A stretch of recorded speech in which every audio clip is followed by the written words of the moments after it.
Bismillahirrahmanirrahim. Assalamualaikum warahmatullahi wabarakatuh. Alhamdulillah wassalatu wassalamu ala Rasulillah Sayyidina Muhammad ibn Abdullah wa ala alihi wa ashabihi wa mawalah. Allahumma inna nas'aluka al-'afwa wal 'afiyah wal mu'afata ad-daimah fid din wad dunya wal akhirah. Amma ba'du. Jamaah sekalian, alhamdulillah kita bisa lanjutkan kembali kajian fikih muamalat setelah libur di bulan kemarin ya. Di bulan Juli libur karena masih hari tasyrik dan kita menikmati liburan Idul Adha terpanjang kayaknya ya. Nah, hari ini jamaah sekalian saya akan menyampaikan tentang riba dalam bunga bank dan cara membersihkannya. Nah, tadi disampaikan buku ini saya bawakan ke sini. Maksud saya nanti kalau jamaah itu kepengen minta tema-temanya ada di sini. Tapi yang saya punya sih lebih dari 50 ya. Jadi saya mau bahas tema apa sih? Misalnya bulan depan mau tema apa, jamaah nanti bisa milih tema yang di sini. Jadi ini sengaja saya taruh sini buat masjid ya. Biar nanti kalau jamaah mau mengkaji itu temanya apa, nanti tema-tema fikih muamalat ada di sini. Tapi prakteknya saya memiliki tema udah berkembang ya. Jadi tema-tema yang saya buat itu sekarang udah nambah nih. Udah jadi berapa sekarang? Udah ada 99 ini Pak. Udah ada 99 tema ya. Tapi mungkin nggak sampai 99 pas ya. Kayaknya ada beberapa nomor yang saya lompatin ya. Tambahan-tambahan yang belum ada di sini misalnya apa? Tambahan-tambahan yang belum ada di sini yang saya baru masukkan. Misalnya di sini ada investasi, ya investasi tepat sesuai dengan syariah. Kemudian ada apa namanya beberapa jenis investasi di pasar modal, ya. Pasar modal itu apa? Reksadana, saham, termasuk denda keterlambatan ini bukan masalah investasi, ini susulan materi baru ya. Kemudian investasi emas, cryptocurrency, uang elektronik ya. Kemudian ada tambahan juga materi yang baru saya selipkan, jual beli kucing. Kan ada hadis tuh yang melarang kita menjual kucing kan? Jual beli kucing. Kemudian perbedaan antara bank syariah dengan bank konvensional. Kemudian pengelolaan dana haji. Kemudian tentang crowdfunding, ya, itu diantara tema-tema lain yang belum saya masukkan ke dalam buku ini karena ini tema-tema yang baru. Nah, jamaah sekalian, intinya hari ini kita mau bahas masalah riba ya. Kalau masalah riba sekarang saya mau jelasin. Kalau hukumnya riba itu nggak usah diskusi. Semua ulama mau pakai mazhab apa aja riba itu haram. Bahkan orang non muslim juga banyak yang berpendapat riba itu haram. Dalam agama Kristen yang saya tahu, dari orang-orang Kristen yang saya kenal, sebenarnya dalam kitab mereka kata mereka ya, saya nggak baca terus terang. Pak, sebenarnya di dalam Kristen itu riba juga haram kok Pak, kita nggak boleh Pak. Saya juga kaget nih, nanti Bapak cek lah ya, yang punya kitab Injil atau yang punya teman. Tapi beberapa teman saya mengatakan haram Pak, sebenarnya dalam agama kita haram ya, riba itu nggak boleh gitu kan. Oh gitu ya Pak, iya kata dia. Nah, jadi masalah riba hukumnya sepakat gak ada perbedaan. Yang jadi masalah adalah yang disebut dengan riba, definisi riba, batasan riba itu apa Pak? Di Al-Quran dan di hadis gak ada definisi. Ya, adanya adalah ayat-ayat yang menunjukkan hukum riba. Oke, sekarang saya tunjukkan sebagian ya. Sebagian dalil ya, sebagian dalil. Malah hilang. Sebentar. Duplikat.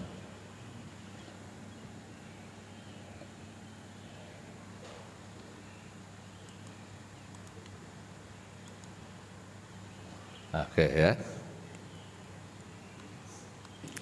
Jadi kalau masalah dalilnya nggak usah didiskusikan lagi jamaah sekalian. Terlambat kalau kita mendiskusikan tentang hukumnya riba, nggak usah diskusi ya. Di Al-Quran ini ada beberapa ayat tentang riba ya. Yang kita pakai itu ayat ini, ayat 278, 279, ini kesimpulan maksud saya. A'udzubillahi minasyaitonirrajim. Ya ayyuhalladzina amanu taqullaha wa dharu ma baqiya minar riba in kuntum mu'minin fa in lam taf'alu fa'dhanu biharbin minallahi wa rasulih wa in tubtum falakum ru'usu amwalikum la tadlimuna wa la tudlamun. Wahai orang yang beriman, bertakwalah kepada Allah dan tinggalkan sisa-sisa riba, dikit ataupun banyak. Dalam bahasa Arab, ma baqiya minar riba itu enggak peduli berapa persen pun. Ya, mau 1%, 2%, 3%, bahkan 50%, apalagi 1% pun ma baqiya minar riba, yang tersisa dari riba. Walaupun sedikit. In kuntum mu'minin, jika kamu beriman. Fa illam taf'alu, kalau kamu tidak mau mengamalkan, fa'dzanu biharbin minallah, umumkan perang dari Allah dan Rasulnya, wa rasulih. Wa in tubtum, kalau kamu mau tobat, falakum ru'usu amwalikum, yang menjadi hak kamu itu adalah modalnya, ya, pokoknya. La tadlimun wa la tudlamun, kamu tidak boleh berbuat zalim dan tidak boleh didolimi. Ini tahapan terakhir ayat yang diturunkan oleh Allah tentang riba.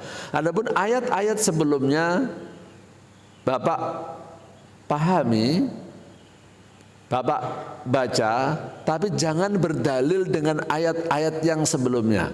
Ayat yang sebelumnya mana? Ayat ketiga, tahapan ketiga, ya ayyuhalladzina amanu la ta'kulur riba ad'afan mudha'afa. Wahai orang yang beriman, jangan makan riba yang berlipat ganda. Kalau sedikit enggak apa-apa itu. Bukan begitu maksudnya. Ini tahapan sebelumnya, ya. Ini tahapan sebelumnya. Sebelumnya lagi malah kelihatan lebih enak lagi.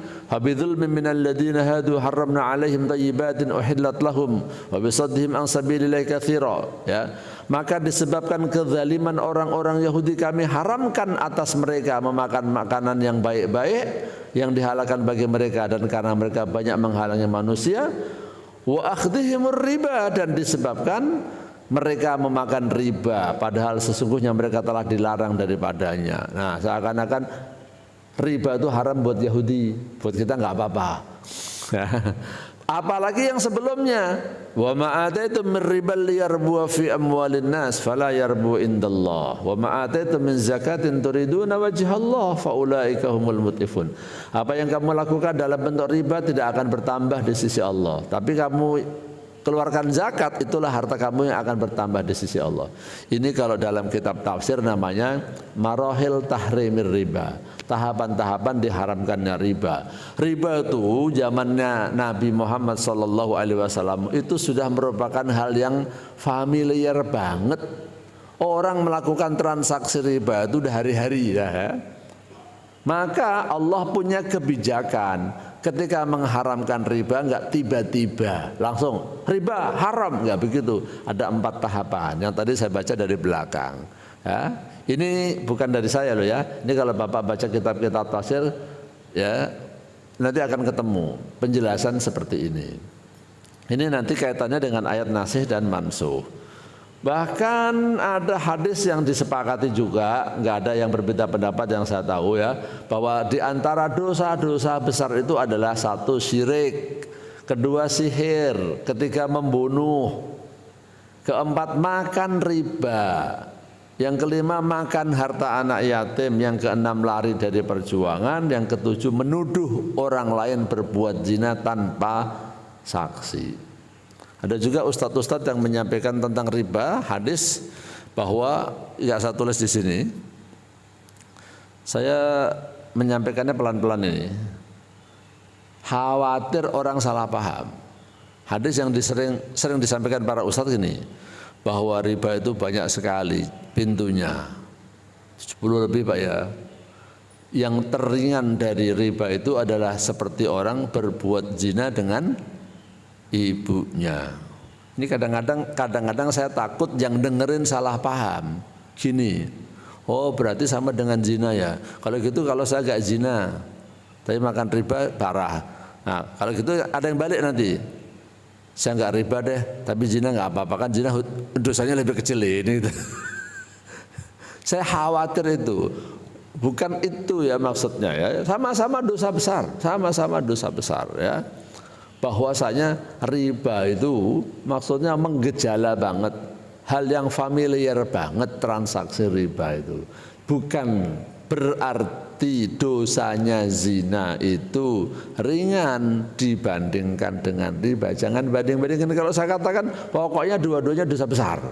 Ya, dua-duanya dosa besar. Ya, jadi jangan sampai salah paham memahami hadis tersebut, karena banyak orang yang suka memahami ayat dan hadis itu baper, pakai perasaan, nggak pakai teori, nggak pakai kaidah-kaidah di dalam memahami tafsir ataupun kaidah-kaidah dalam fikih. Contohnya ayat ini nih, yang ketiga ini saya pernah dengar, yang tadi saya candain tadi. Saya pernah dengar orang baca ayat ini, riba itu yang haram yang banyak, kalau sedikit nggak apa-apa. Buktinya mana? Dalilnya apa? Nih, Ali Imran ya 130, jangan kamu makan riba yang berlipat ganda. Loh kan, yang diharamkan yang berlipat ganda, kalau sedikit nggak apa-apa. Ini cara memahami Al-Quran, cara memahami dalil yang tidak sesuai dengan kaidah. Dia nggak ngerti sih, orang nggak pernah belajar fikih, nggak pernah belajar usul fikih, sok pinter lagi kan, nafsirin sendiri. Kacaunya di situ ya. Makan riba yang berlipat ganda yang haram sedikit nggak apa-apa. Ada lagi yang lebih kacau, Pak. Serius, itu saya ketemu beneran, bukan yang saya ceritakan ini, bukan andai-andai, bukan. Ya, riba itu yang haram dimakan. Kalau nggak dimakan nggak apa-apa. Jadi misalnya apa? Buat beli rumah nggak apa-apa ya. Buat beli AC, itu saya ketemu beneran, Pak. Saya tahu riba itu haram, makanya saya nggak mau makan riba. Jadi gimana? Saya buat beli rumah, buat beli AC, buat TV. Kalau buat beli AC kan malah dingin, Pak, jadi nggak menyebabkan panas, insya Allah. Ya. Ternyata ada begitu, Pak. Saya nggak pernah nyangka orang memahami dalil itu seperti itu. Tapi saya ketemu, ya, yang ceramah begini ini seorang dokter di kampus, ya, pakai dalil ini. Saya nggak menyebutin namanya aja. Ya Allah, ini memahami ayat begini kacau. Ini mudah-mudahan Allah mengampuni saya doakan. Saya nggak menyebutin namanya.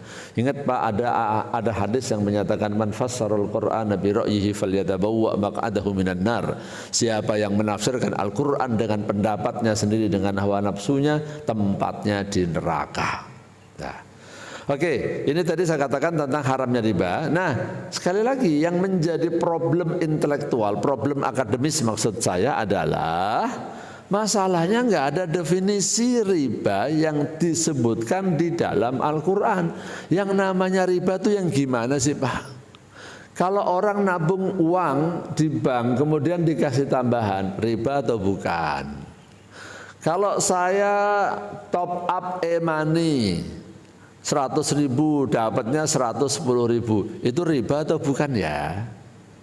Kalau saya naik ojek dapat diskon, ya kan? Ini contoh-contoh yang pernah diramekan.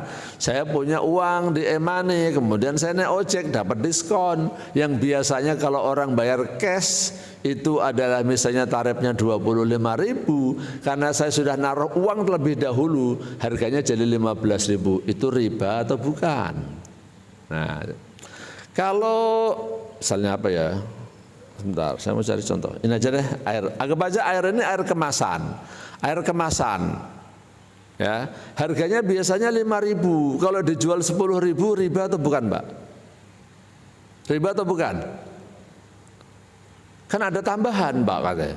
Saya pernah dengar ada ustadzah menjelaskan, ngambil keuntungan tuh nggak boleh lebih dari 30%, lebih dari 30% riba katanya. Karena ada tambahan, harga umumnya berapa pasarannya, nah, segitu. Jadi kalau ada lebih berarti ada tambahan. Riba itu artinya tambahan. Maka kalau untungnya gede haram. Jadi kalau beli minuman yang biasanya di minimarket 5.000, kalau di pesawat jadi berapa, Pak? Berapa itu? 15.000, nah itu riba. Ini kata orang itu kan, karena harganya cuma 5.000, itu jadi 15.000 itu riba. Gak usah ke pesawat deh, baru sampai terminal atau sampai stasiun atau sampai di bandara, itu minuman-minuman begitu dijualnya berapa? Kan? 10.000, nah, riba juga. Ada yang begitu. Termasuk orang-orang yang menyerang harga, orang-orang yang menyerang multi level marketing. Nah ini karena mohon maaf ini ada menyangkut profesi saya. Saya bukan pelaku multi level, saya menjadi pengawas yang ditugaskan mengawasi bisnis syariah di bidang multi level dan di bidang pasar modal kalau saya ini ya. Pasar modal sama multi level. Banyak ustadz di YouTube ya, ustadz YouTube lah ya, mengatakan MLM multi level marketing itu haram. Kenapa tuh? Harganya riba. Harga barang yang biasanya 100.000 dijual 200.000, riba itu katanya. Karena ada tambahan harga. Nah, ini di antara problem akademis tentang riba adalah tidak ada definisi tentang riba di dalam Al-Quran atau hadis. Sehingga apa? Pengertian riba itu kembali kepada definisi-definisi para ulama, ya. Karena dari ulama ya tidak sama persis. Kalau ayat Al-Quran bunyinya persis, tapi karena ini adalah definisi dari ulama, beda zaman beda mendefinisikannya. Itu masalahnya ya. Baik. Ini definisi-definisinya di sini. Saya ngutip saja ya. Saya bacakan secara singkat. Kalau Imam Nawawi mengatakan thalabuz ziyadah fil mal bi ziyadatil ajal, meminta tambahan harta dengan menjadikan waktu sebagai kompensasinya. Tambahan waktu, tambah harga. Kalau Imam Syarbini mengatakan aqdun ala iwadin maksusin ghairi ma'lumit tamatsul fi mi'yar syar'i halatal aqdi aw ma'a ta'khirin fil badalaini aw ahadihima. Akad atas sebuah pertukaran yang tidak diketahui kesesuaiannya dalam timbangan syariah, baik ketika akad itu berlangsung maupun ketika ada penundaan salah satu barang yang dipertukarkan. Contohnya yang itu loh Pak, jual beli recehan, jual beli uang receh. Ini kan jual beli 100.000 ditukar 90.000. Nah itu riba. Nah sekarang kalau nabung atau kita ngutang di bank gimana? Nah nggak ada dalilnya. Zaman Nabi belum ada bank masalahnya. Jadi nyari dalil tentang bank nggak ada. Itulah sebab munculnya khilafiyah. Baik jamaah sekalian, mohon maaf saya nanya. Tapi yang tadi yang imamin tadi Ustadz siapa namanya? Ustadz Hafid. Nah, Ustadz Hafiz ya, mana Ustadz Hafiz? Saya mau ngasih contoh doang. Ustadz Hafiz hafalnya berapa juz? 30. Nah, oke 30. Mau saya kasih contoh aja. Kalau saya, ini contoh doang sekali lagi contoh ya. Misalnya nih, ya Ustadz Hafiznya cuma 30 juz. Saya punya hafalan lebih banyak dari dia, 40 juz misalnya. Ya, atau misalnya Ustadz Hafiz 20 juz, saya 30 juz. Terus ya saya nggak mau makmum sama dia, saya bikin jamaah sendiri. Kan? Apalagi tadi saya datang kan sudah takbiratul ihram, tapi belum sampai selesai, belum rukuk maksudnya ya, belum rukuk. Rakaat pertama belum rukuk, tapi masih udah ketinggalan takbiratul ihram. Misal, saya cuma misal doang ya. Ya, yang ngalamin saya betul, ya masih anak kecil misalnya kan, santri tahfidz. Saya kan jadi ustadz, saya nggak mau makmum sama dia. Saya sholat sendiri di belakang. Apalagi kalau saya ngajak teman, yuk kita sholat sendiri. Kenapa? Imamnya nggak layak. Misalnya saya begitu Pak, boleh nggak Pak? Ini contoh doang ya. Boleh nggak kalau saya bersikap seperti itu? Nggak boleh kan? Nah, sepakatan atau ada beda pendapat? Barangkali aja beda pendapat ya. Sekarang saya mau nanya, ini pertanyaan bukan tuduhan ya, ini pertanyaan apabila terjadi kasus seperti ini misalnya Pak, misalnya Ustadz Hafid itu tadi sholat, itu dia belum mandi besar, tadi malam junub, tapi belum mandi besar. Misalnya aja ya. Bapak pada makmum di belakangnya, padahal Ustadz itu tadi buru-buru ditugaskan jadi imam rawatib di sini, baru bangun udah adzan, padahal tadi hadas besar. Kalau mandi dulu takut terlambat. Udah ngimamin aja deh, jamaah nggak ngerti ini. Misalnya saya bilang, sholat bapak-bapak yang jadi makmum sah apa enggak? Sah enggak Pak? Halo jangan takut Pak ini. Ini saya bangun logika ini nanti kaitannya dengan masalah riba ya. Saya kasih selingan. Sah enggak? Sah. Imamnya sah enggak? Imamnya sah enggak? Imamnya enggak sah tapi makmumnya sah ya? Gimana Pak? Bener lah, sepakat ya? Sepakat.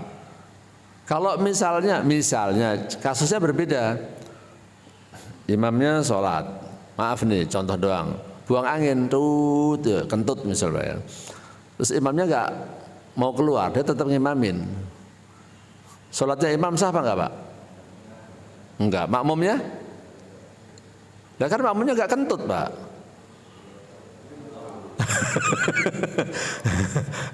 Loh yang batal kan imamnya kan, Bapak kan cuma makmum. Sah enggak sholatnya?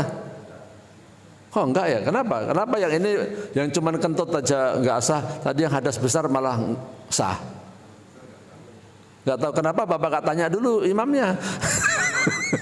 Loh harusnya Bapak sebelum diimamin dia tanya dulu, Ustadz udah wudu belum? Ustadz hadas besar enggak? Itu Ustadz pakai bajunya suci apa enggak? Kenapa enggak Bapak tanyain dulu?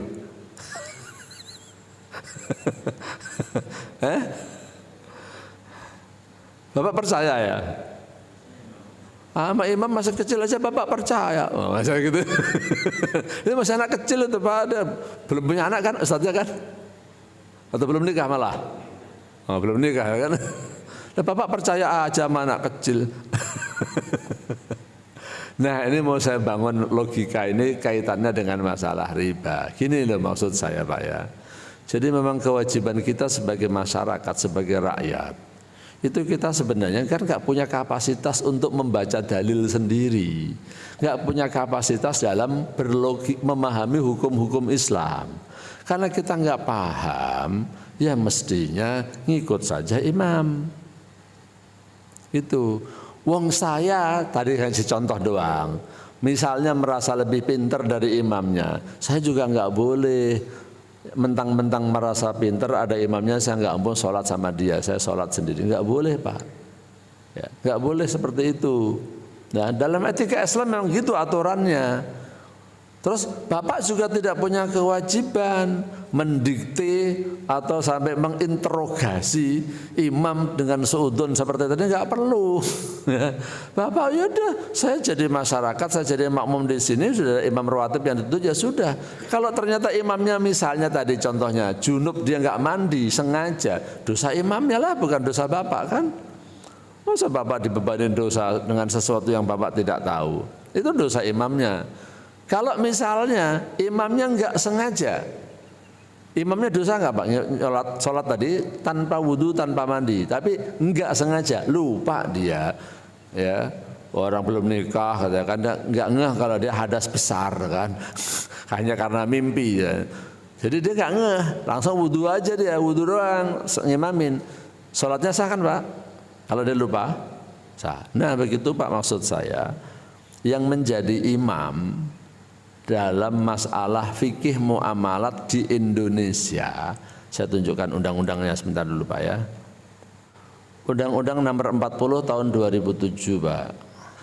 Pasal 109. Perseroan yang menjalankan kegiatan usaha berdasarkan prinsip syariah selain mempunyai dewan komisaris wajib mempunyai dewan pengawas syariah. Jadi saya mau katakan, Bapak membuat perusahaan berdasarkan syariat Islam itu boleh menurut undang-undang. Ya. Tidak harus sesuai dengan konsep Bhinneka Tunggal Ika. Sesuai dengan syariat boleh menurut undang-undang. Jadi Bapak jangan tuduh saya ekstrim, jangan tuduh saya teroris kalau saya membuat perusahaan syariah. Ya. Saya misalnya mau bikin rumah makan syariah, atau misalnya warung kopi syariah, atau bank syariah, asuransi syariah, itu hak saya dan dilindungi undang-undang. Jangan tuduh saya teroris, ya. Jangan tuduh saya ekstrim. Memang Indonesia membolehkan orang membuat perusahaan berdasarkan ajaran Islam, ya. Kalau membuat partai saya nggak tahu boleh nggak membuat partai Islam yang tidak ini. Katanya kan nggak boleh politik identitas katanya.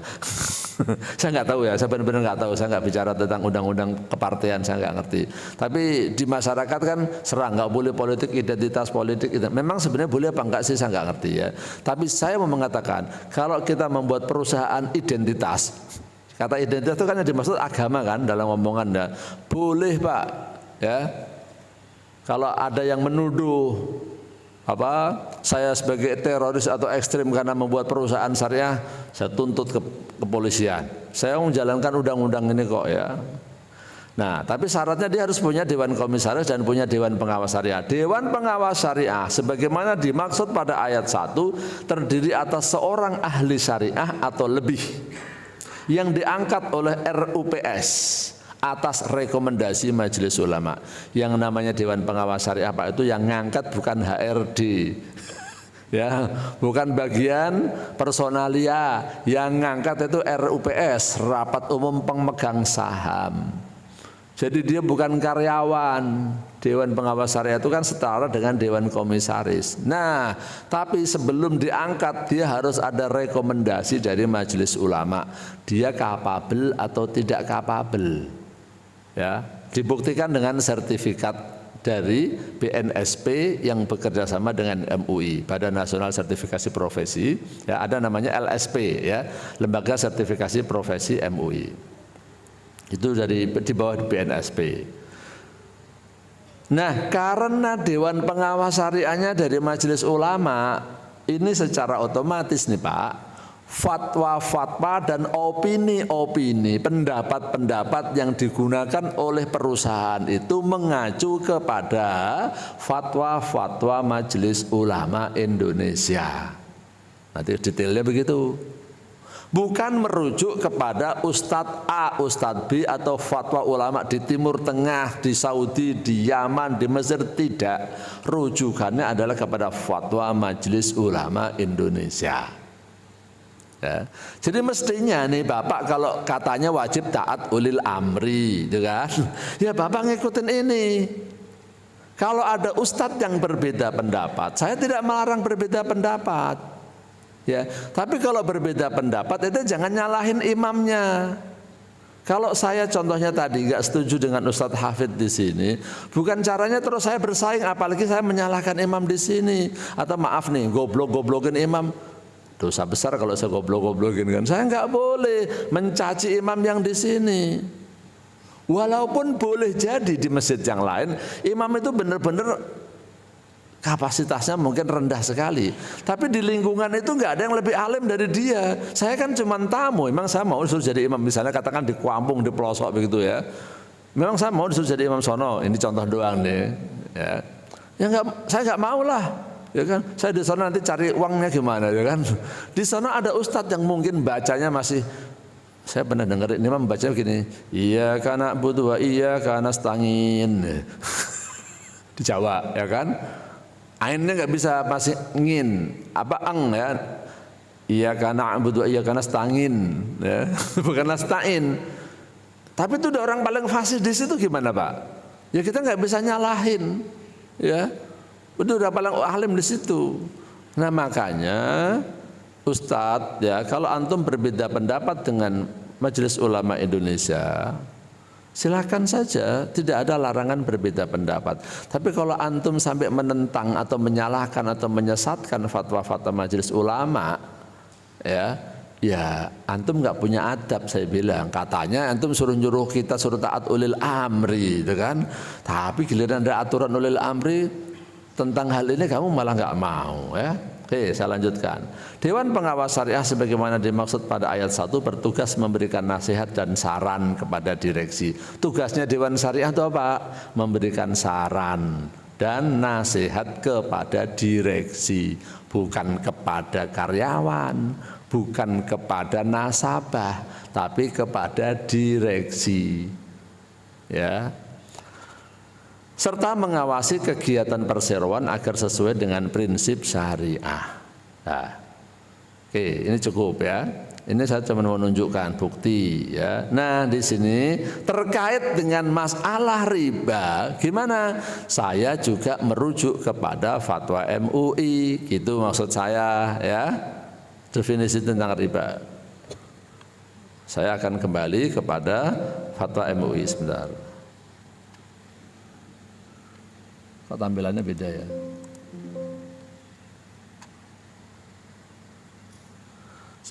Sebentar harus ini, klik ini rupanya.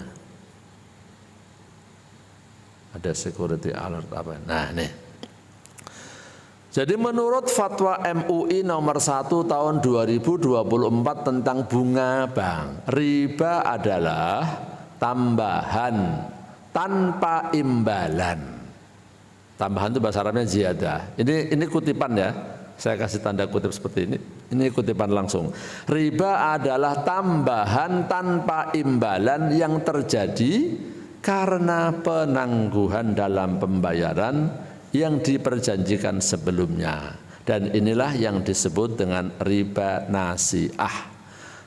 Ada riba nasi'ah, ada riba fadl, ada riba jahiliyah. Nah, intinya di fatwa ini detailnya, ini saya cuma ngutip definisi riba, bahwa menurut fatwa MUI tahun 2004 bunga bank itu adalah riba. Nah, itu saya mau katakan itu ya.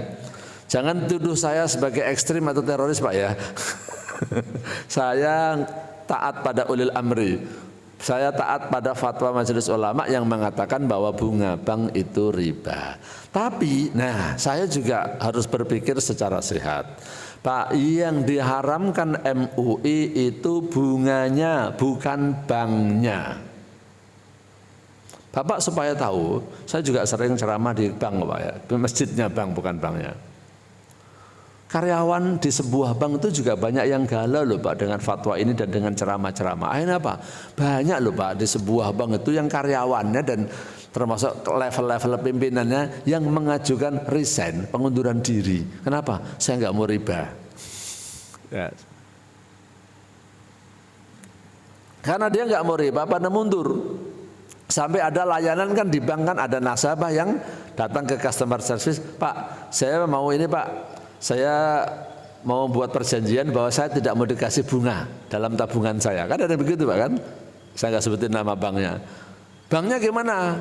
Ya seneng lah Pak, orang Bapak nabung banyak nggak mau ambil bunganya. Yaudah Bapak nggak usah ambil aja. Ya banknya seneng lah, apa? Dikasih duit ya. Bapak punya tabungan, Bapak punya deposito, Bapak punya giro, nggak mau ambil bunganya. Bagi bank nggak masalah, taruh aja, tinggalin aja Pak di situ. Gak ada masalah kan? Tapi kalau Bapak gini, Pak saya mau utang ke bank, tapi saya nggak mau bayar bunganya, dikasih nggak Pak? Ya bakal dikasih kan? Nah, akhirnya direksi bank itu berpikir Pak, gimana caranya kita berbisnis bank tapi nggak banyak ribanya, mengurangi. Kalau bisa nanti suatu saat kita nggak pakai riba, maka bank itu pada berpikir gimana kita menciptakan produk-produk jasa keuangan tapi tidak ada bunganya. Maka lahirlah macam-macam produk yang kita praktekin tapi kita nggak sadar. Satu, mulai dasar yang paling konvensional transfer. Kedua, bayar listrik. Akhirnya ke semua payment, bayar telepon, ya, bayar internet, bayar air pam, ya, bayar sekolah, semuanya pakai bank. Pak saya tanya, ini kalau saya bayar sekolah lewat bank, pakai virtual account, bayar listrik, bayar telepon, itu bank dapat keuntungan nggak Pak? Ada yang jasa yang harus dibayar ke bank nggak? Ada kan? Virtual account itu, virtual account. Bapak punya anak sekolah, bayarnya pakai virtual account. Satu transaksi virtual account kena berapa? Oh, Pak yang nggak tahu ya. Itu bank ngecas Pak, satu transaksi itu paling murah 1.500 sampai 2.900 seingat saya. Ya, pasarannya segitu. Jasa Pak, gantinya transfer. Ya, gantinya. Nah kalau siswanya ada 1.000. Kalau 2.000 rupiah kali 1.000 udah dapat 2 juta. Itu per pembayaran Pak. Kalau transaksinya bulanan SPP-nya, nah bank udah dapat segitu Pak. Maksud saya apa? Tidak semua transaksi di bank itu adalah riba. Dia jualan pulsa Pak. Bapak kalau mau beli pulsa pakai bank aja. Emang dia nggak minta upah dari operator. Memang kerja bakti, gak ada makan siang gratis Pak. Dia juga minta upah kepada operator. Ini kan sama dengan ditransfer ke operator, ya bayar dong ke saya, kan saya membuat sistem. Nah sehingga Pak, ada bank plat merah, saya nggak sebutin namanya ya.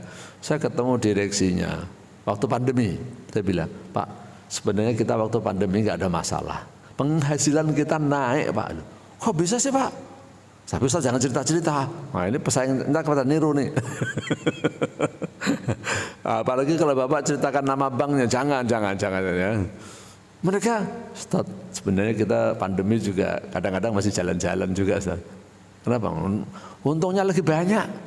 Justru pada waktu pandemi orang pada nggak mau ketemu. Nah dia membuat yang namanya retail payment, ya, pembayaran atau payment gateway tadi, pembayaran lewat bank aja semua. Itu akhirnya kan orang nggak ada yang datang beli pulsa, nggak ada yang datang apa istilahnya belanja, itu kan semuanya, bukan semuanya, umumnya pakai transaksi bank semua. Untung dia ternyata gede, Pak. Serius loh, Pak. Ini direksi yang ngomong loh, Pak. Nah, jadi maksud saya gimana nih? Waktunya ternyata udah hampir jam 6, Pak. Wah, jadi yang haram dalam transaksi perbankan konvensional itu bunganya. Jadi kalau Bapak bekerja di bank, pinter-pinterlah meng-create suatu produk baru yang tidak berbasis bunga. Sehingga lama-lama produk yang namanya bunga itu hilang. Bunga itu sekarang kayak nggak ada nih kalau buat penabung. Bapak kalau nabung di bank dikasih bunga berapa, Pak? 3% apa 5%? Kagak ada 3%, Pak. Bunga itu sekarang 0, kalau tabungan, ya kan 0, Pak, nggak nyampe 1% per tahun, kecil. Ya masyarakat juga sekarang nggak penting. Sekarang bunga itu riba itu haram dah. Akhirnya apa? Bank tambah senang. Udah kasih aja bunganya kecil kalau orang nabung ataupun deposito atau giro. Tapi kalau ngutang, orang ngutang masih dikenain bunga gede. Masih 9%, 8%, ya kan. Tapi kalau orang nabung dikasih bunga kecil, Pak, ya. Nah, intinya hukum bunga itu adalah termasuk riba dan riba itu haram. Karena waktunya sudah mau habis, jadi saya langsung ke lalu gimana cara membersihkannya, Pak Ustadz, ya. Nah, ada fatwa nomor 127. Langsung saja saya mau tunjukkan sedikit saja, habis itu tanya jawab. Dewan Syariah Nasional Majelis Ulama Indonesia, fatwa nomor 123. Bahwa uang yang berasal dari bunga itu dibuat istilah ya, Pak, ya. Namanya adalah dana yang tidak boleh diakui sebagai pendapatan. Ini fatwa Dewan Syariah Nasional Majelis Ulama Indonesia tentang penggunaan dana yang tidak boleh diakui sebagai pendapatan. Istilahnya TBDSP, singkatannya nggak terkenal, ya. TBDSP. Nah, bunga itu dianggap sebagai dana ini. Dari mana, Ustaz? Ini saya bacain, ya. Saya bacain. Ini bukan pendapat saya mensosialisasikan, saya menyampaikan, saya membacakan, ya. Nah, oke, ya. Ketentuan terkait dana TBDSP. Dana TBDSP berasal antara lain dari transaksi yang tidak sesuai prinsip syariah, yang tidak dapat dihindarkan, termasuk pendapatan bunga. Kadang-kadang transaksi bunga itu Bapak tidak bisa menghindarkan karena Bapak jadi karyawan. Bapak jadi karyawan digajinya melalui bank konvensional. Bapak nggak punya rekening lain. Idealnya sih kalau saya katakan Bapak punya 2 rekening aja. Satu bank konvensional, satu bank syariah. Nanti kalau terima gaji di pagi hari, siangnya pindahin ke bank syariah. Itu contohnya, itu yang bagus, ya. Tapi mungkin ada hal-hal yang lain. Mungkin Bapak sebagai pebisnis nggak bisa, Pak, kalau mengandalkan bank syariah saja. Jadi saya pakai 2 rekening, saya katakan bank syariah dan bank konvensional. Ketika Bapak menggunakan bank konvensional, Bapak dikasih bunga. Saya pernah menjadi pengawas sebuah perusahaan, ya. Dananya ada dana yang dikelola sekitar 8 triliun, Pak, ya. Dia maunya di bank syariah, tapi tetap ada. Nggak bisa total di bank syariah, nggak bisa, ya, karena urusan administrasinya lah, ya. Itu yang di bank konvensional aja, Pak, masih ada dana, ya kira-kira kalau 1 tahun 1 miliar ada, Pak, dari jasa giro, bunga rekening giro, bukan tabungan, bukan deposito giro Pak ya. Giro itu kan kecil banget kan. Ya tapi masalahnya duitnya banyak, duit yang dikelola 8 triliun kira-kira. Itu bunga bisa 1 miliar Pak setahun. Ini dalam akuntansinya tidak boleh dimasukkan sebagai pendapatan, tidak boleh dimasukkan ke dalam neraca aktiva. Tapi dapat Pak, ya dan dimasukkan ke sini. Terus dibuat apa Pak? Saya langsung ini terakhir kok. Nah di sini ya. Penggunaan dana TBDSP, dana TBDSP wajib digunakan dan disalurkan secara langsung untuk kemaslahatan umat Islam dan kepentingan umum yang tidak bertentangan dengan prinsip syariah. Gak boleh membuat bangun diskotik, gak boleh ya. Bangun tempat perjudian gak boleh. Buat tempat-tempat umum tapi yang tidak bertentangan dengan syariah. Bentuk-bentuk penyaluran dana TBDSP yang dibolehkan adalah bantuan sumbangan secara langsung untuk, nah ini contohnya, penanggulangan korban bencana. Nah ada bencana Pak, orang pada darurat Pak, udah uang banknya bisa, bunga bank Bapak bisa salurkan ke sana. Sarana penunjang lembaga pendidikan Islam, buat bikin lapangan parkir sekolah Islam, buat bikin tamannya, jangan bikin masjidnya, jangan. Sarana penunjangnya ya, termasuk penunjang masjid atau musola. Nah, jadi intinya Bapak jangan merasa ini infak, ini bukan infak, ini membersihkan, cleansing. Nanti Bapak detailnya di sini ada ya. Bapak bisa baca fatwanya secara lengkap pada fatwa nomor 123 dari Dewan Syariah Nasional. Ini saya membacakan ya, bukan pendapat saya, ya solusinya seperti itu. Tapi saran saya kalau yang belum punya bank syariah, bukalah bank syariah.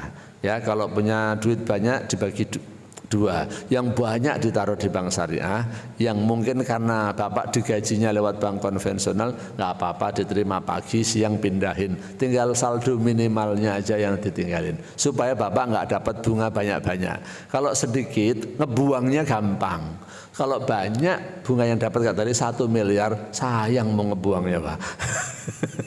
Ya kan, mau ngebuangnya sayang. Biasanya manusia begitu, supaya tidak ada godaan setan. Sayang udah yang sedikit aja. Mungkin Bapak saldonya 1.500.000, tergantung ketentuan bank ya.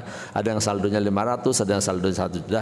Tinggalin saldo minimal sehingga Bapak dapat bunga tapi kecil, ngebuangnya gampang. Inilah kira-kira yang bisa saya sampaikan. Kan udah jam 6:10. Kalau ada pertanyaan silakan. Monggo.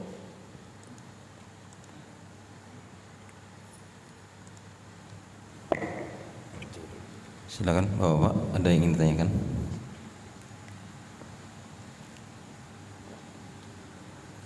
Pertanyaan tidak menunjukkan kasus yang terjadi pada Bapak ya, jangan takut ya. Kadang-kadang orang nanya takut, silakan Pak. Bismillahirrahmanirrahim. Assalamualaikum warahmatullahi wabarakatuh. Waalaikumsalam warahmatullahi wabarakatuh. Ini Ustaz, di beberapa lembaga keuangan syariah kita juga menemukan istilah takzir ya. Jadi terhadap keterlambatan pembayaran angsuran itu mengenakan semacam istilah mereka takzir gitu. Sementara di lembaga keuangan konvensional itu ada denda terhadap keterlambatan itu. Nah, secara hukum fikih ini perbedaannya seperti apa Ustaz? Syukran jazakallahu khair. Baik, saya jelaskan dulu tentang pidana Islam ya. Di dalam Islam pidana itu dibagi 3. Pidana yang hukumannya adalah qisas, pidana yang hukumannya adalah had, dan pidana yang hukumannya takzir. Pidana qisas itu hukuman setimpal kalau menyangkut nyawa dalam hukum pidana Islam ya, istilahnya fikih jinayat. Orang membunuh hukumannya jika terbukti dia membunuh adalah dibunuh, itu namanya qisas. Had itu hukuman yang sudah ditentukan oleh syariat Islam, nggak banyak. Kalau orang mencuri, jika terbukti mencuri dan sesuai dengan ketentuannya, maka dipotong tangan. Orang berbuat zina dirajam, orang mabuk dicambuk. Itu namanya had. Satu lagi adalah takzir. Takzir itu adalah pidana-pidana yang tidak disebutkan di dalam Al-Quran ataupun hadis tentang hukumannya. Contoh, durhaka kepada orang tua. Dosa enggak, Pak? Dosa kan? Hukumannya apa? Enggak ada di Quran dan hadis. Dipenjara, apa digorok, apa dicambuk, enggak ada. Tapi dia dosa, pasti dosa. Durhaka pada orang tua. Dah, tidak ada ulama yang mengatakan tidak berdosa. Ayatnya udah jelas kok ya. Tapi hukumannya apa? Yang tidak ditentukan namanya takzir. Bohong, dosa enggak, Pak? Bohongin istri, dosa enggak, Pak? Tetap dosa juga. Hukumannya apa di dunia? Tidak ada penjelasan secara detail dalam Quran maupun hadis. Itu namanya takzir ya. Jadi kenal dulu fikih dalam bab jinayat. Karena kan kita baru fikihnya fikih ibadah, belajar udah. Fikih muamalat sekarang ini. Fikih nikah nggak tahu belajar apa enggak ya. Urutannya kan itu. Ibadah, muamalah, munakahat, nanti baru jinayat biasanya ya. Ya, munakahat aja belum, muamalat belum selesai, apalagi jinayat belum kan. Urutannya kan biasanya ngaji fikih begitu ya. Kitabnya semuanya gitu umumnya ya. Nah, itu yang namanya takzir. Takzir adalah hukuman yang belum ditentukan oleh Al-Quran ataupun hadis. Terus gimana dong? Diserahkan kepada kebijakan hakim atau ulil amri. Termasuk orang menunda kewajiban. Bapak punya utang pada saya, janji bapak hari ini bayar, ternyata hari ini nggak bayar, dosa nggak, Pak? Jujur aja, dosa nggak, Pak? Giliran utang aja pada takut ya. Banyak ini, Pak, maaf nih saya katakan, orang-orang yang rajin ke masjid sekalipun kalau udah urusan utang banyak yang tidak tepat waktu, Pak. Itu kan dosa juga. Ya tapi nyatanya begitulah. Saya pengalaman kok, yang ya teman-teman saya kan juga orang-orang baik semua kan. Itu kalau udah urusan utang, ingkar janji itu biasa. Ya. Utangnya nggak bayar, ya banyak juga ya. Ya banyak juga. Dulu tuh saya catat-catatin kesel itu. Saya dapat temen yang pengusaha, udah Ustaz lupakan aja. Daripada antum catetin, kalau dalam ilmu bisnis di write off aja Ustaz. Daripada antum mikirin, jadi kesel sama dia kan, lupakan aja lah. Nanti kalau dia bayar ya alhamdulillah, nggak bayar ya udah gitu aja deh. Ya udahlah, saya ngikutin dia coba. Ya bener, Ustaz jangan mikirin uang yang hilang 10 juta, 20 juta. Mendingan Ustadz mikirin gimana dapat duit 100 juta, 200 juta. 10 juta udah macet begitu Bapak pikirin terus nggak selesai-selesai. Menguras energi. Bener ini coach bisnis saya ya. Sukses dia bisnisnya. Saya diajarin gitu. Iya ya. Udah saya lupakan aja dah. Ya. Nah jadi saya mau jelasin Pak bahwa menunda pembayaran utang itu dosa Pak, dolim. Hadisnya menyatakan matlul ghani zulmun. Menunda pembayaran utang bagi orang yang mampu adalah dolim. Saya sebenarnya sudah pernah membuat slide-nya. Tadi buka-buka ini tadi mau saya cari slide keberapa ya. Tadi nah ini.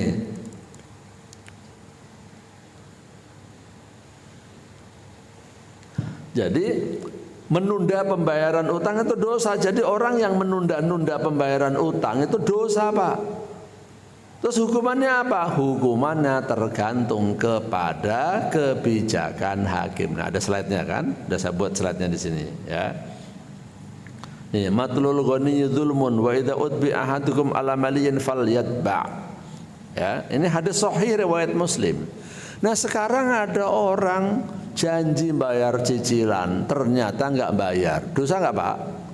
Dosa. Boleh dikenakan takzir gitu. Ya. Terus apa bedanya takzir dengan denda yang di bank konvensional? Beda banget.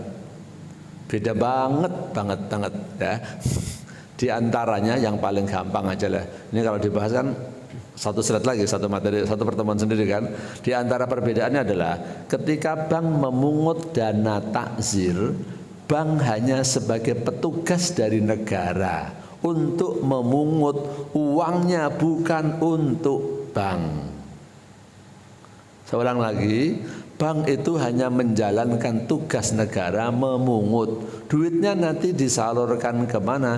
Disalurkan untuk kepentingan publik oleh negara. Nanti aturannya adalah silakan disalurkan kepada lembaga-lembaga charity yang sudah mendapatkan izin. Mau ke dompet duafa kek, mau ke human inisiatif atau ke apalagi lembaga-lembaga kemanusiaan yang lain, misalnya KNRP, Komite Nasional untuk Rakyat Palestina. Yang penting salurkannya kepada lembaga yang sudah punya izin kalau ngikutin aturan. Duitnya nggak boleh masuk kantongnya bank. Tapi kalau denda keterlambatan di bank konvensional itu menjadi penghasilan dia. Jelas ya? Ini yang paling gampang aja. Ya. Beda banget. Makanya Pak, sebenarnya bank syariah itu kalau mau mungut denda, dalam tanda kutip ini bahasa saya ya, malas-malasan juga Pak dia. Kenapa? Capek-capek mungut, tapi bukan buat dia. Dia nggak dapat apa-apa. Cuman masalahnya kalau nasabah yang terlambat dibiarkan, kacau itu perbankan Pak. Nggak apa-apa kalau di bank syariah terlambat, nggak apa-apa, tenang aja, syariah. Terus kira-kira gimana? Pada terlambat semua, Bapak yang punya duit di bank, yang nabung, yang deposito gimana? Bapak mau nggak dirugikan seperti itu? Nah, ini untuk menjaga kedisiplinan. Jadi bedanya yang paling penting adalah bahwasanya uang denda itu tidak menjadi milik bank. Ini kadang-kadang Ustadz nggak ngerti aturan tentang perbankan di Indonesia. Maaf nih, ada ya, saya di YouTube ini masalahnya kan. Udah ngatakan bank syariah itu nggak syariah, nyatanya masih ada denda, itu riba juga. Ya Allah, Ustadz kalau antum tidak tahu aturan perbankan syariah, ya jangan jelasin aturan perbankan syariah lah. Itu kan jadi menyesatkan orang. Wah, saya dengerin lagi malah, apa itu bank syariah itu lebih riba dari bank konvensional. 2 kali dosanya. Saya dengar sendiri itu Pak di YouTube. Saya menyebutin gak enak aja. Ya Allah, nyebutin itu guru lagi dia. Dia menyebut dirinya sang guru ya. Saya gak menyebut lengkapnya pokoknya. Guru begini. Kalau nggak ngerti itu nggak usah jelasin itu.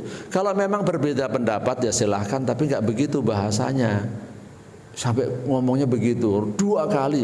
Padahal dia nggak tahu tentang aturan di perbankan syariah ketika dia memungut denda. Ada aturannya Pak. Ya. Tapi kalau nomor-nomor aturan PUJK, undang-undang perbankan saya nggak terlalu hafal masalahnya. Ya. Saya bukan ahli hukum itu. Saya kan ahli muamalatnya kan, fikih muamalatnya. Jadi ngapalin undang-undang gitu tuh ya nggak terlalu hafal saya. Aturan-aturan PUJK. Tapi kalau lagi ujian ditanya juga Pak. Nah, kalau mau ujian saya baca dulu, hafalin dulu Pak. PUJK nomor berapa tentang denda, PUJK berapa tentang ini, PUJK. Aduh, suruh ngapalin gimana bunyi PUJK tentang ini. Saya ngapalinnya yang fatwa aja deh, ya kan, ngapalinnya fatwa aja. Nah, fatwa ini biasanya diadopsi menjadi peraturan BI, peraturan OJK dan peraturan Bursa Efek Indonesia. Itu biar tahu ya. Kalau terkait dengan denda ya diadopsi oleh peraturan Bank Indonesia. Dulu kan Bank Indonesia, sekarang baru PUJK. Itu Pak ceritanya ya. Jelas ya? Oke, mudah-mudahan ini didengar oleh orang-orang yang suka mengharamkan bank syariah karena dia tidak tahu bagaimana bank syariah itu aturan-aturannya ya. Jangan, aduh, saya tuh sedih banget kalau dengar itu. Orang di bank syariah malah dibilang dosa 2 kali coba Pak. Dosa 2 kali, 2 kali lipat dia nyebutin. Ya Allah, Ustaz, Pak Guru dia nyebutnya, guru. Ya. Oke, ada lagi silakan. Oke, silakan.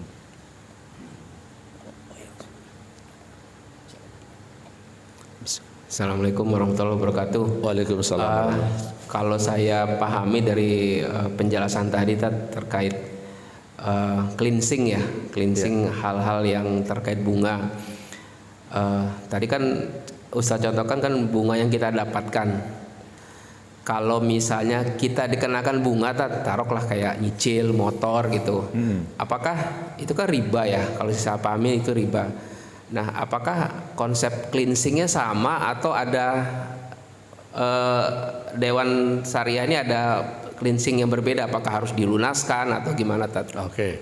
Kasih. Ya, pertanyaannya bagus ya, karena belum saya bahas sama sekali. Cleansingnya adalah Bapak jangan ikut transaksi di situ. Ya, jadi kalau saya pribadi terus terang utang kepada bank konvensional nggak boleh, ya. nggak boleh. Kalau Bapak nabung gajinya lewat situ ya kan Bapak nggak bisa ini menentukan. Tapi kalau ngutang ya jangan di situ, ngutangnya di bank syariah. Kalau nggak bisa gimana? Ya jangan ngutang. Saya ini punya prinsip begini, kalau untuk urusan rumah atau mengembangkan usaha boleh utang, tapi utangnya dalam tanda kutip. Kalau untuk usaha, konsepnya sebenarnya bukan utang, tapi bahasa Indonesianya utang. Konsepnya apa? Konsepnya kerjasama. Enaknya di situ. Nanti kalau pakai bank syariah, istilahnya musyarakah atau mudharabah, itu kan. Kalau untuk yang lainnya, menurut saya jangan pernah utang ke bank. Mohon maaf nih ya, kalau ada yang dijual mobil segala macam.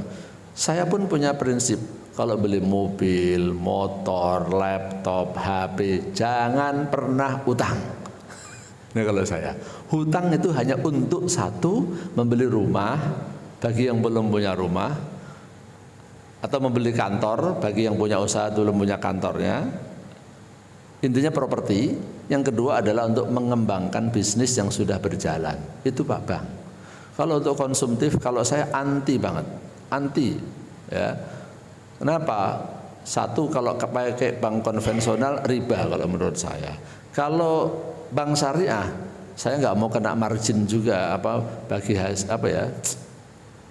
Kalau murabahah itu kan istilahnya margin itu keuntungan. Yang namanya bank jualan. Jadi kalau rumah, mobil itu bank syariah ngambilnya margin itu keuntungan. Jadi gini,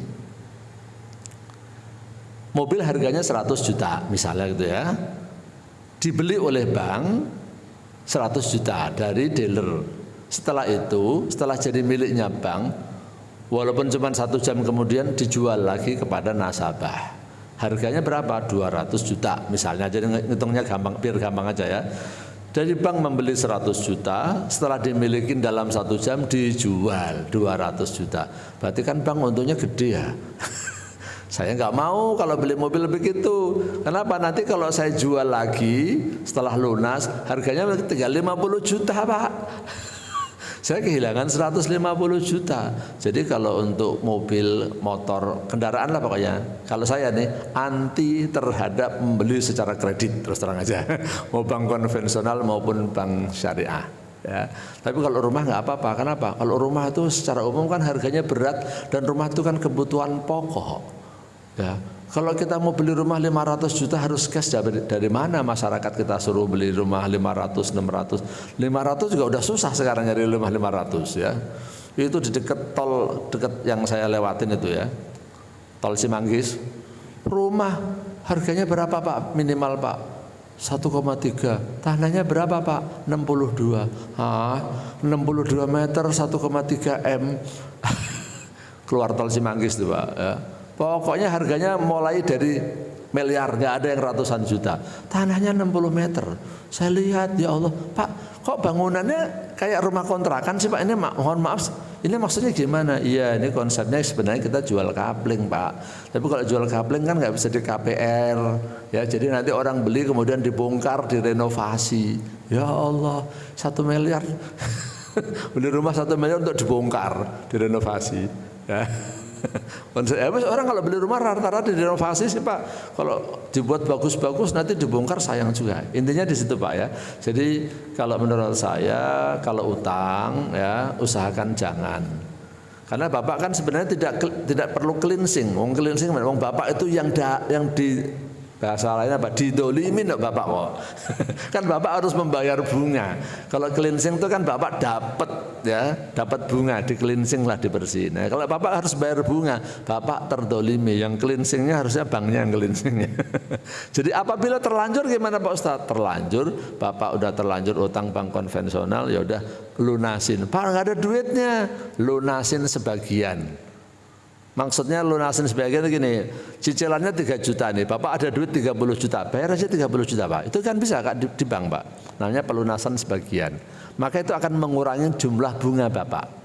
Ya, Bapak bayar bunganya lebih kecil. Ada duit lagi 20 juta, bayar lagi sebagian, pelunasan sebagian. Nah, itu nanti membuat bunga yang dibebankan kepada Bapak itu lebih kecil. Ini jika sudah terlanjur dan solusinya gimana? Tapi bukan cleansing, solusi aja saya katakan.